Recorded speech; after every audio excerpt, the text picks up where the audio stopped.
La technique est la même depuis une centaine d'années. Feuille après feuille, le cadre de ce tableau du XVIIIe siècle est patiemment recouvert d'or. Après cette étape, Pierre Poincin le polit à l'aide d'une agate. Ça, c'est donc un outil qui nous sert à sublimer l'or.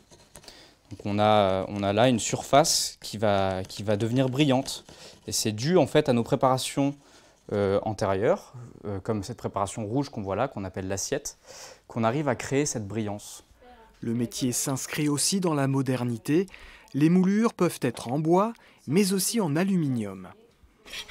Alors, on commence par le profil biseauté, qui conduit le regard directement vers l'intérieur.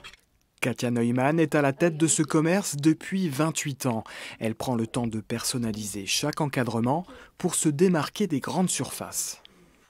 Il n'y a pas d'âme, tout le monde a la même chose. Là, moi, ma démarche, c'est vraiment de trouver le cadre qui va sublimer l'œuvre. Moi, je chercherai à rester vraiment le plus neutre possible, y compris pour le choix de la moulure, parce que la force doit être là-dedans et pas du tout dans le cadre. Ça peut être paradoxal, mais si le cadre est trop présent, après on voit déjà le cadre au détriment de l'œuvre. Donc c'est pour ça que je pars du principe qu'il faut l'oublier le plus possible.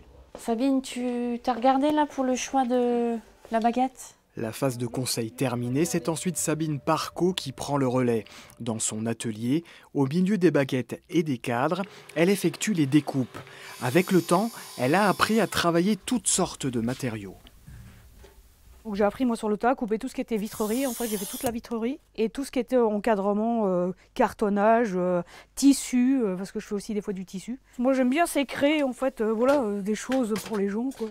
Sabine et ses collègues restaurent régulièrement des cadres anciens, certains vieux de 3 siècles. Mais ils travaillent aussi sur des œuvres récentes et quelquefois inattendues, comme l'encadrement d'une feuille d'arbre australien, d'un éventail ou encore de ces capsules de café.